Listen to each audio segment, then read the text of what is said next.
वो लोग एक ही ईश्वर और पुनर्जन्म में विश्वास करते हैं। वो लोग एक से अधिक विवाह भी नहीं करते, यानी एक पत्नी का विधान मानते हैं। वो लोग खुद को मुसलमान तो कहते हैं, किंतु कुरान को पवित्र पुस्तक नहीं मानते और ना ही मोहम्मद को आखिरी पैगंबर। ना मक्का में हज के लिए जाते। उनका मानना है जब ईश्वर निराकार है तो मक्का में सर क्यों झुकाना।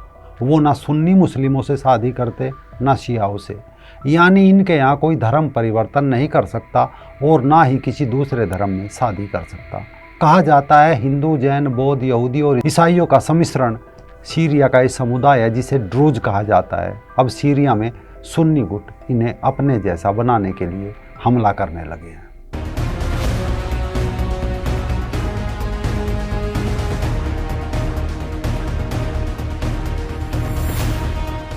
नमस्कार दोस्तों, मैं राजीव चौधरी। अरब देशों के अंदर भले ही शिया और सुन्नी इस्लाम को लेकर टकराव की बात सामने आती हो, किंतु अगर गहराई से झांक कर देखें तो अभी भी वहाँ काफ़ी ऐसे मत, ऐसे गुट, ऐसे समुदाय हैं जो शिया और सुन्नी इस्लाम की दोनों विचारधाराओं से हटकर एक अलग विचारधारा के रूप में सामने आते हैं। इसमें चाहे यजीदी हो, यहूदी हो, अलावी हो, कुर्दों का एक बड़ा हिस्सा हो या अब चर्चा में आए ड्रूज हो। यानी अरब में पिछले लगभग 1500 सालों से मचे कत्लेआम के बाद भी अभी तक वहाँ पूर्ण इस्लाम का दम ये लोग नहीं भर पाए। जंग अभी तक जारी है। सीरिया की बात करें तो 70% से ज़्यादा आबादी सुन्नी मुसलमानों की है। शिया, अलावी जैसे मुसलमान 13% है। इसके अलावा इस्लाम जैसे दिखने वाले कई छोटे छोटे जातीय समूह के लोग भी यहाँ रहते हैं। उन्हीं में से एक होते हैं ड्रूज। ये इस्लाम की शिया शाखा से निकले हैं, लेकिन इन्हें पक्के तौर पर मुसलमान नहीं कह सकते। सीरिया के अलावा लेबनान और इजराइल में भी इनकी अच्छी खासी संख्या है। पूरी दुनिया में कुल 10 लाख ड्रूज बताए जाते हैं, जिनमें आधे से ज़्यादा सीरिया में रहते हैं, मतलब वहाँ की कुल आबादी का 3%। फिलहाल इजराइल के गोलन हाइट्स में करीब 1.5 लाख ड्रूज रहते हैं, बाकी के सीरिया वाले इलाके में रहते हैं। सीरिया से इजराइल के मौजूदा संघर्ष का कनेक्शन इन्हीं इजरायली ड्रूज लोगों से जुड़ता है, जहां इजराइल को एक बार फिर से सीरिया पर बमबारी करनी पड़ी, जिससे सवाल बना आखिर क्यों। दरअसल सीरिया का एक इलाका है स्वेदा। इसी स्वेदा में ड्रूज लोगों के अलावा बेडोइन जनजाति के लोग भी रहते हैं। बेडोइन जनजाति यानी कि पक्के वाले सुन्नी कट्टर मुस्लिम। जब तक असद और उसके बाप का शासन सीरिया में चलता रहा, ये सुन्नी वहाँ पे चुपचाप खामोश रहे। लेकिन जैसे ही सीरिया में तख्ता पलट के बाद अब वहाँ सुन्नी राष्ट्रपति आया, तब से लोग लीडर बनने की कोशिश में लग गए। लीडर यानी अपने इलाके के स्वेदा में। और इन्होंने वहाँ पे किया क्या, इन लोगों ने वहाँ पे एक जांच चौकी बनाई और ड्रूज की जांच के नाम पर उन पर हमला करने लगे। जांच के नाम से उनका सामान लूटने लगे। इसके बाद ड्रूज लड़ाकों ने बदला लेने का फैसला किया, लिहाजा इलाके में घमासान मच गया। दोनों पक्षों में इस विवाद को शांत करने के लिए सीरिया की सरकारी सुन्नी सेना को स्वेदा भेजा गया, लेकिन शांति बहाली की बजाय सुन्नी सेना भी ड्रूज से ही लड़ बैठी। आरोप लगा कि सरकारी सुरक्षा बलों के लोग व्यवस्था बहाल करने की बजाय ड्रूज लोगों के गुटों पर हमला करने लगे और बेडोइन जनजाति का पक्ष लेने लगे। सरकारी सेना ने ड्रूज नागरिकों के घर जलाए, उन्हें लूटा।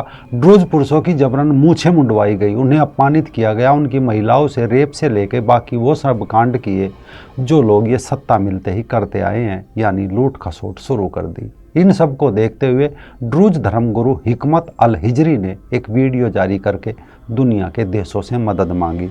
अपने संदेश में उन्होंने कहा कि सीरिया की सरकार और उसके साथियों ने उन पर हमला किया है, यह बर्बरता की इंतहा है, उन्हें ख़त्म करने की कोशिश की जा रही है। जब ड्रूज धर्मगुरुओं का संदेश किसी और देश ने नहीं सुना, तब इस अपील पर इजराइल का ध्यान गया, चूँकि इजराइल सीरिया का पड़ोसी देश है। ऐसे में वहाँ की किसी घटना पर वो असर होना इजराइल पर भी स्वाभाविक है। ड्रूज लोगों के बारे में ये भी बताया जाता है कि वो अपने देश के प्रति बहुत वफादार होते हैं और इजराइल के कब्जे वाले गोलन हाइट्स में जो ड्रूज रहते हैं वो इजराइल की सेना में भी शामिल होते हैं। और इजराइल के बाकी अल्पसंख्यकों से अलग ड्रूज समुदाय के 18 साल से ऊपर के पुरुषों को 1957 से ही इजराइल की सेना में भी भर्ती किया जाता रहा है। इनमें से कई लोग वहाँ सेना में ऊंचे पदों तक पहुँचते हैं और कई पुलिस और सुरक्षा एजेंसियों में भी कैरियर बनाते हैं। तो इनकी रक्षा के लिए इजराइल कूद पड़ा, जिसमें सीरिया की सुन्नी सेना को वहाँ से पीछे हटना पड़ा।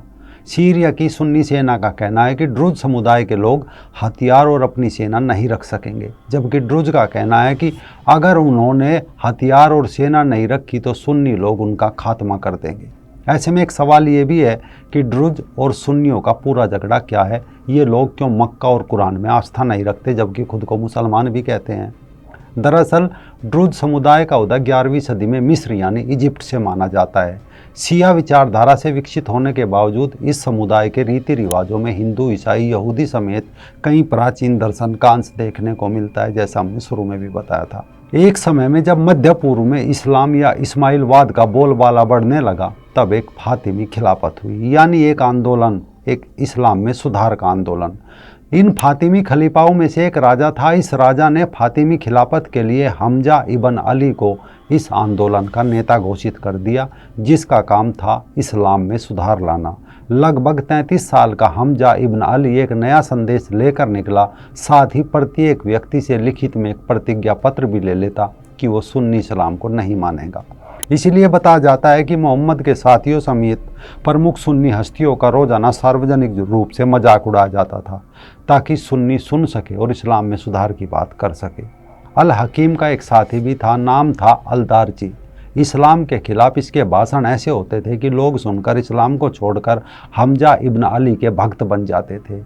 जब बड़ी संख्या में अरब के अंदर लोग इस्लाम छोड़ने लगे तो अल-दारची को मक्का ले जाकर फांसी दे दी गई। इसके बाद अल हकीम को भी 1021 में रहस्यमय तरीके से गायब करके मक्का में ही फांसी दे दी गई। इसके बाद उनके अनुयायियों के साथ सुन्नियों ने भयंकर मारकाट मचाई, वही जो तैमूर और औरंगजेब वाली। मारकाट से जो ड्रूज बचे वो पहाड़ों में छिप गए या पहाड़ी इलाकों में रहने लगे।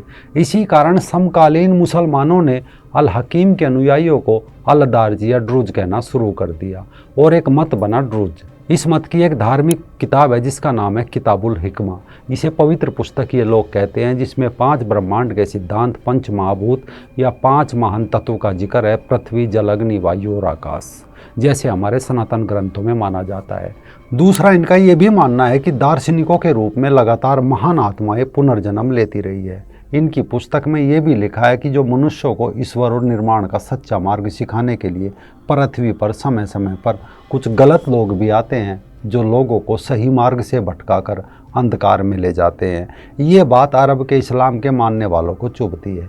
यही कारण है कि अब मौका मिलते ही एक बार फिर से सीरिया में इन पर सुन्नी सेना ने हमला कर दिया, लेकिन इजराइल ने आगे बढ़कर एक बार फिर ड्रूज लोगों को बचा लिया।